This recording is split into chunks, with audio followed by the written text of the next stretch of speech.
Agora eu queria te convidar para a gente olhar esse mesmo assunto por uma outra perspectiva. A gente está falando de hora de trabalho, tá? Hora de trabalho ele não mede produtividade, ele mede esforço. A hora de trabalho ela consegue mensurar o esforço. O que mede, né, de fato, a produtividade são números, são indicadores, são metas, né? Então, se a gente olhasse através dessa perspectiva, né, de redução de jornada de trabalho, mas com um gerenciamento de jornada, de meta, de entrega. E isso a gente pode aplicar, essa metodologia que eu estou te falando, a todas as áreas, né? Você tem uma meta ali, você tem que me entregar X. Então, se você tinha que me entregar de hoje até sábado, se você me entregar até quarta, quinta, sexta e sábado, você está livre, disponível. Seria uma outra forma. Porque as empresas, elas não, o cara continuaria pagando pelo trabalho dele, pelo trabalho que ele está ofertando ali. As empresas não arrecadariam menos, não. O que é que você acha? Vamos pensar por esse lado aí Assim, de redução de eu te jornada de sendo trabalho. bem sincero, assim, sem dourar muita pílula, né? Eu acho que essa concepção de você diminuir jornada e Sim. manter salário, ela é uma concepção muito social. É uma concepção realmente de reduzir desigualdade social. Você poderia, evidentemente, buscar soluções para contingenciar essas lacunas, né, que vai ter de empregado e tal. Sim. Mas, assim, eu acho que esse recurso ele vai vir do lucro. Eu não acho que tenha outro. Vai haver redução de lucro. E a ideia é justamente essa. A ideia é que as pessoas que estão lucrando excessivamente, né, eu acredito que a concepção seja essa. Ah, tem problema lucrar excessivamente? Não tem problema. Tem problema se você está subtraindo esse lucro das pessoas que não precisam trabalhar mais e vão ganhar. Agora, você me pergunta, e se a gente otimizar a produtividade, resolve? Eu acho que mitiga, né? Mas sempre haverá uma lacuna, assim. Que poderia estar ali. Não, isso vai reduzir. É cultural também, né? A gente cresceu ouvindo que tem que trabalhar muito para ganhar muito, tem que trabalhar 12 horas por dia, 7 dias por semana, etc. A gente tem essa cultura aí do excesso de trabalho desde a herança genética já da Essa gente. O que, é que você cultura, acha? ela, na verdade, ela é intrínseca ao próprio trabalho moderno, né? Ela é uma cultura de Max Weber. Né? Quem é o cara que o trabalho dignifica o homem, essa dinâmica ela é Max Weber, né? Até então, os primórdios ali da Revolução Industrial e etc., o trabalho era uma coisa mal vista, né? Era coisa para gente escrava, para gente que era socialmente menor, a pessoa de boa família, a pessoa rica, via o trabalho com uma repulsa, né? Nós que somos de origem de colonização portuguesa, o trabalho era mal visto, o trabalho era coisa de escravo, né? Coisa de com a Revolução Industrial, os anglo-saxões alteram essa. Tem até uma obra do Weber, né, que é a Ética Protestante e o Espírito do Capitalismo, que ele fala justamente sobre isso. E aí é aí que vira essa chave do trabalho passar a ser uma coisa digna e valorizada, e que quem trabalha muito é uma coisa bacana. Isso também é uma construção social muito voltada, evidentemente, à necessidade do capitalismo de produção. Sim. Então, isso não surgiu, não brotou, isso aí é uma construção sociológica, e eu acho que o principal representante dela é o Weber. Mas isso não é a coisa mais importante, porque a produtividade a gente ajusta. A gente ajusta com maquinário, a gente ajusta com tecnologia. Eu vou te dar um exemplo aqui, um país que tem a jornada de trabalho reduzida. Né? O Japão. O Japão é um país que, culturalmente, ele é um país muito voltado ao trabalho, à produtividade, e ele tem jornadas reduzidas, né? A gente vai falar sobre isso. Eu trago alguns dados aqui de alguns países que têm jornada reduzida. Então, eu acho que não é isso. Eu acho que a produtividade você consegue contornar. Agora, é evidente, aí que eu volto para te falar. Eu acho também que você dizer que, por outros mecanismos, isso não vai acarretar em redução de lucro, eu acho que uma medida como essa tem que partir de um consenso de que, olha, eu não preciso lucrar 100 bilhões. Se eu lucrar 30 bilhões já é um dinheiro que eu não consigo gastar. Só que é o que eu te falo, para convencer as pessoas que lucram bilhões de que elas podem lucrar menos bilhões, é um processo que é difícil, né, de você fazer. Mas eu acho que sim, que isso passa invariavelmente por uma redução de lucro. Você pode dizer, não, a gente ajeita de um jeito, mas assim, vai acarretar. Em todos os países que isso é implementado, acarreta uma redução do lucro. E é isso que é diminuição até o ajuste, né? Até chegar em isso é redução de desigualdade. Para quem é bilionário lucrar um pouco menos, para quem é pobre poder ter um salário um pouco mais digno, ter mais tempo livre, poder trabalhar em outra coisa, ter mais poder se aperfeiçoar, né? Esse é o espírito.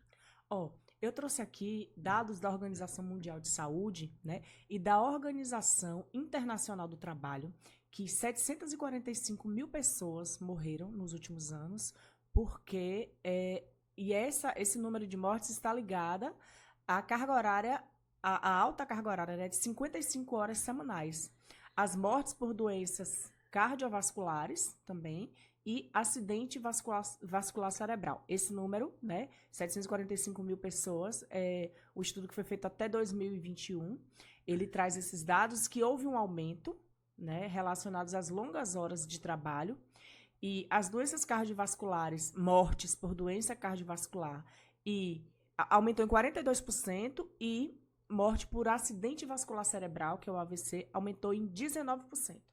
Outro assunto também que ficou muito pulsante, principalmente pós-pandemia, foram as doenças psicossomáticas, e nós até falamos aqui sobre isso no episódio anterior, das empresas que adoecem. Que ele foi considerado agora, né, uma doença do trabalho, mas fora ele também tem a depressão e a ansiedade, que estão diretamente ligadas ao trabalho. Então,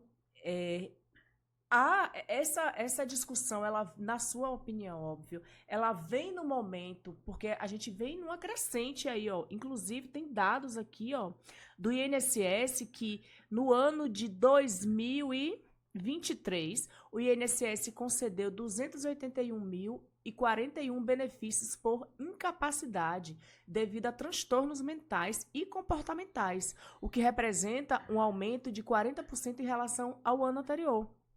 E a taxa, né, de acordo com a Globalmente, estima-se que a taxa de absenteísmo, deixa eu só pegar aqui, ó. Segundo o IPEA, o Instituto de Pesquisas Econômicas Aplicadas, a taxa de absenteísmo relacionada a transtornos mentais, como depressão e ansiedade, tem refletido aumento significativo, cerca de 30% a 40% dos afastamentos de algumas empresas, né? E no ano de 2023, revelou que 39% dos trabalhadores revelaram ter faltado ao trabalho pelo menos uma vez nos últimos 12 meses, devido a problemas de saúde mental.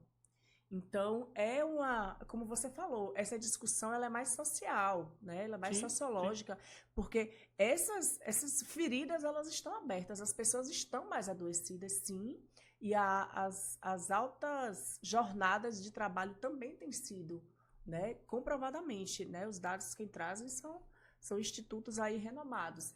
Então, eu queria a sua opinião também sobre isso, né? Sobre essa pesquisa. Você já me falou que efetivamente, como pessoa, você é a favor, sim, mas a necessidade da discussão, de vir num bom momento, porque eu acho que a gente está num momento mais adoecido aí, só vem aumentando esses números, né, Enio, nos últimos anos.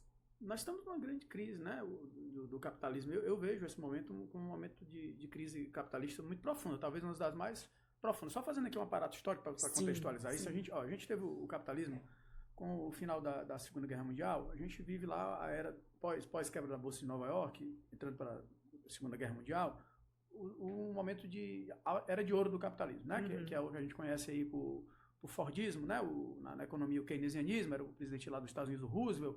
Era um momento de pegar o trabalhador, colocar ele no centro do mundo e criar muito emprego para gerar um ciclo produtivo keynesiano, que é produção, demanda, quanto mais se trabalha, que é o ciclo, essencialmente, de Max Weber. Isso aí durou algum tempo. Foi a era de ouro dos Estados Unidos, a American Way of Life, lá, o estado de bem-estar social, aquele americano que tem uma casa lá financiada, um carro na garagem, é muito orgulhoso de tudo isso, é a era de ouro capitalista. Esse período passa, a gente passa na década de 60 para a década de 70, o capitalismo já migra. Ele diz, olha, isso aqui não está mais respondendo aos anseios da nossa acumulação capitalista. E aí a gente tem a migração da empresa fordista para o toyotismo, que você já deve ter ouvido falar. Sim. É uma nova mecânica criada lá no Japão, que visa, na verdade, dar uma espremida a mais no trabalhador. Aí o cara já vai ganhar menos, não é aquele pátio fabril, o cara vai ter multifunções, ganhar menos, aquele discurso de se dedicar, vestir a camisa da empresa, compromisso, etc. e tal. Todo esse discurso ele é toyotista. E aí na década de 90 a gente teve essa coisa chamada de globalização, que foi, na verdade, a financiarização do capitalismo. A empresa, antes, ela tinha um dono, né? O dono, quem é o dono? É o doutor Hermínio de Moraes, é o doutor não sei quem. Era o dono da empresa, a empresa tinha uma face e ela tinha lá quanto mais empregado, quanto maior fosse o pátio, quanto mais gente trabalhando, mais status para aquela empresa, mais ela era valorizada, mais ela era reconhecida. Com a migração do ciclo neoliberal de 90, isso muda e a empresa passa a ser mais valorizada a partir do momento em que ela joga numa planilha os faturamentos para cima e os custos para baixo. Então, o que valoriza a empresa não é mais ela ter muita gente, é você poder comprar uma ação dessa empresa hoje por $1 e na semana que vem essa ação está valendo $10. Por quê? Porque ela reduziu o custo. E o custo mais compressivo é sempre o custo da mão de obra. É o primeiro custo a se comprimir. Os outros custos, logística, insumos, eles todos têm uma limitação de compressão. A mão de obra ela é mais compressiva. Quando tem essa migração do capitalismo para o capitalismo financeiro, que é um capitalismo que perde um pouco o coração, tá? Porque o dono da empresa ele tem uma identidade. O capitalismo financeiro é aquela coisa do paradigma dos filmes de Hollywood, lá do cara de Wall Street, lá, aquele cara meio sem coração. E ele realmente ele tem uma planilha para fechar. Eu tenho que diminuir essa coluna, que é de custo, e tenho que aumentar essa de faturamento. Pronto, o que eu fizer para fazer essas duas tarefas está valendo. E aí, nesse momento, começa a desidratação do mundo do trabalho. Primeiro você chega lá nos países do capitalismo central e corta o salário das pessoas. Mas tem um limite, porque o capitalismo central não admite esse corte num patamar tão... Aí ele migra os pátios produtivos para os países do capitalismo periférico, que é o que chamou de globalização. Aí manda tudo para a China, né? Vai para a China, vai para os tigres asiáticos, para a América Latina, que lá a mão de obra é escrava. É muito barata, né? É criança trabalhando e tudo mais. E aí você tem esse esvaziamento dos postos de trabalho, e aí com o tempo isso gerou riqueza, mas essa riqueza foi acumulada, que são os tais bilionários que estão hoje em dia. A pessoa normal, ela se ressentiu, porque ela tinha um trabalho e hoje não tem mais. Como é que ela vai se custear? E aí não surgem alternativas. Então hoje a gente vive uma grande crise de trabalho. A pessoa passa a se submeter, faltando trabalho, a condições mais adversas. E aí vem o que você estava dizendo. O que é a condição mais adversa? É você trabalhar mais horas, é você ganhar menos, é você viver estressado da possibilidade de perder teu emprego e de ficar nesse mundo do desemprego. Então você passa a se submeter a jornadas maiores, a se submeter à precarização, aquela coisa, eu sou empregado? Eu não sou, não, eu trabalho para aplicativo, eu trabalho 12 horas, mas eu não sou empregado. Então essas discussões partem desse momento do capitalismo. E isso é muito lucrativo, é muito bom, as pessoas ficaram muito ricas, muito bilionárias, mas eu acho que a gente está vivendo agora, você falou, esse adoecimento, é um refluxo disso, né? É um momento em que a pessoa olha para o lado e diz, e agora? O meu posto de trabalho foi suprimido, foi precarizado, eu não ganho mais, para eu ganhar o que eu ganhava, agora eu tenho que trabalhar mais horas, eu fico com medo de ser demitido, e há esse adoecimento. E vai se submetendo, né? Isso, e também de trabalhar muito, porque, olha, 8 horas de trabalho, desculpe quem tem uma opinião contrária, mas eu não consigo pensar diferente. É muito tempo de trabalho. Muito tempo. Trabalhar 8 horas. Se você trabalha, dependendo do que for, se for um trabalho braçal, numa lavoura, a céu aberto, numa linha de produção repetitiva, num calor, num ruído, é muito desgastante. E ali isso tira vida. Vamos ver uma cidade como Petrolina, uma cidade média. Você acorda ali cedo, porque já tem um tráfego, tem uma dificuldade de transporte público, então você já acorda um pouco antes. Então, na tua vida, você acorda 6 horas da manhã para estar na empresa às 8.